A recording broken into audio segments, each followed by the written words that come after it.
Last week, President Cyril Ramaphosa delivered the State of the Nation address as part of the Government of National Unity.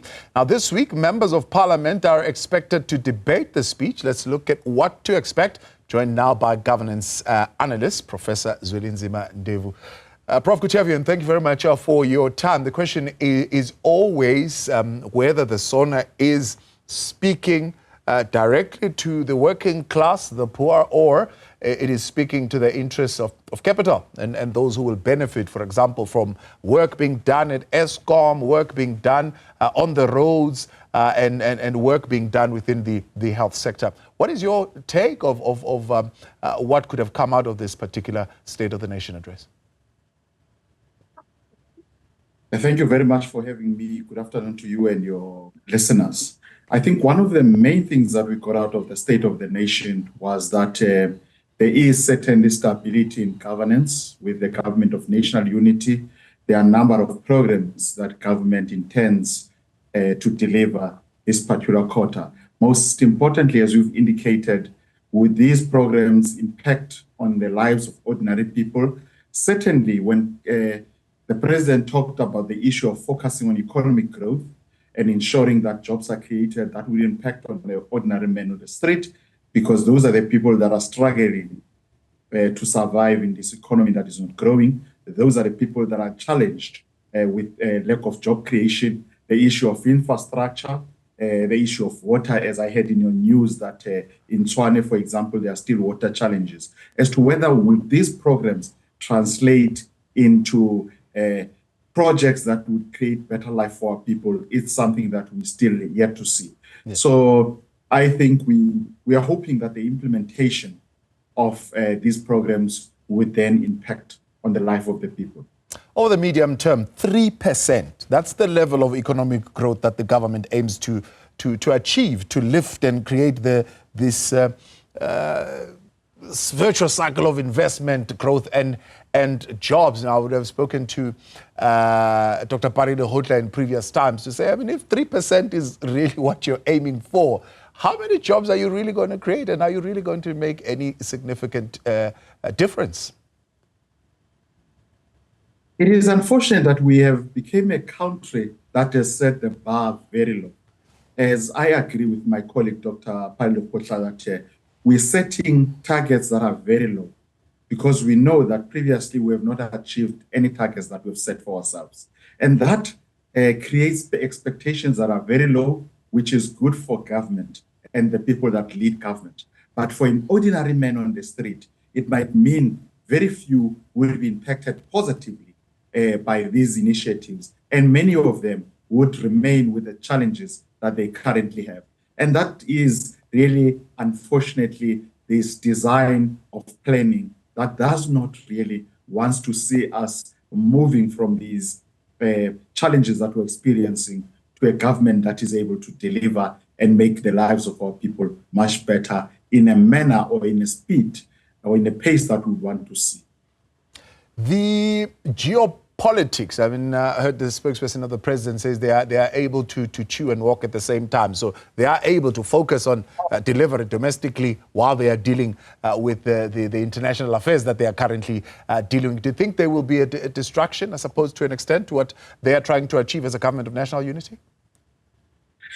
There's definitely going to be a distraction in terms of the geopolitics. If you look at what is happening internationally and how it impacts on us, if you take, for example, the United States of America, since the new government or president has taken over, there has been changes that have a direct impact on us. And how we respond to those would determine as to whether we're going to be able to deliver on these promises effectively and efficiently. For example, when you talk about funding, some of these projects that we want to deliver, we need funding.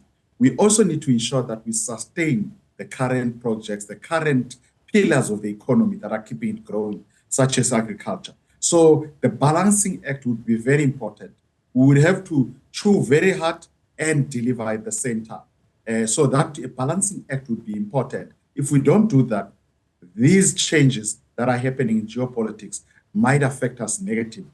Yeah. There is an opportunity, of course, in this negative vibe that we hear to actually create a positive impact for South Africa by starting to take initiatives that are grassroots, initiatives that are not dependent on the international society. But you cannot survive by that only in the short term. Yeah. You need a combination of both. And the balancing act would be very important in that sense. So you are saying, I mean, in essence, when you look at the economy and infrastructure plans, right, in a world of blended financing, if government says we're going to spend 100 billion rands value of infrastructure financing expected from local and international financial institutions and investors, that could be a challenge for a government to be able to go and get that finance from international funders, considering the kind of noise that is happening around South Africa.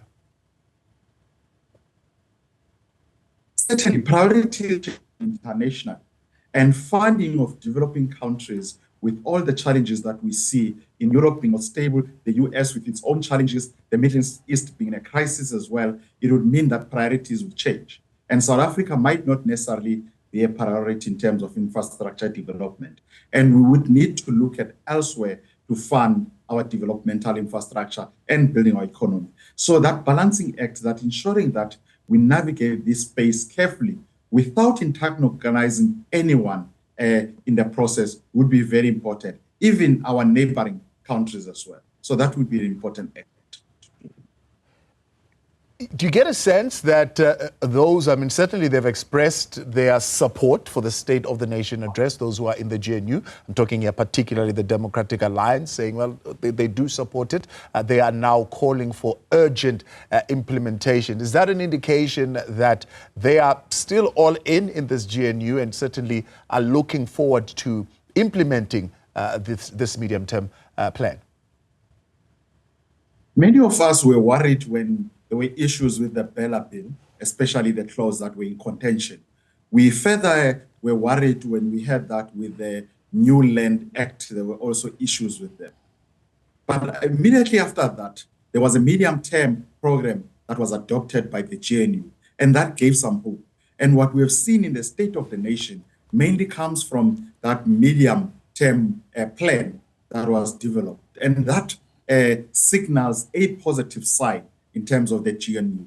One is hoping that this positive vibe that we're currently hearing, especially after the SONA and so forth, would hold until the end of the 5-year term of this government. And many of us are not sure whether that would happen, because politics are very interesting, because today, people that agree on things, tomorrow they might wake up not agreeing. And we're hoping that this glue that holds them together doesn't dry too quickly and these pieces disintegrate again. 14 South African soldiers who died as part of a mission to bring peace to the Eastern Democratic Republic of Congo. This has also stirred up things, and particularly between South Africa and Rwanda. And does this in some way jeopardize efforts by President Cyril Ramaphosa, particularly in his push for the Africa Free Trade Arrangement? In my personal view, this should not affect the issue of Africa free trade, because this is bigger than these challenges that we're experiencing with South Africa and President Kagame. So it should not really affect that. But it is actually a wake-up call for all of us to say, when we deal with these issues of keep peacing, we should make sure that the structure and the format of these particular initiatives, these missions, it is something that we are sure that it would work. It is something that we ensure that our soldiers that we send outside of the country would be protected, would do their work in an environment that is conducive for them doing their work.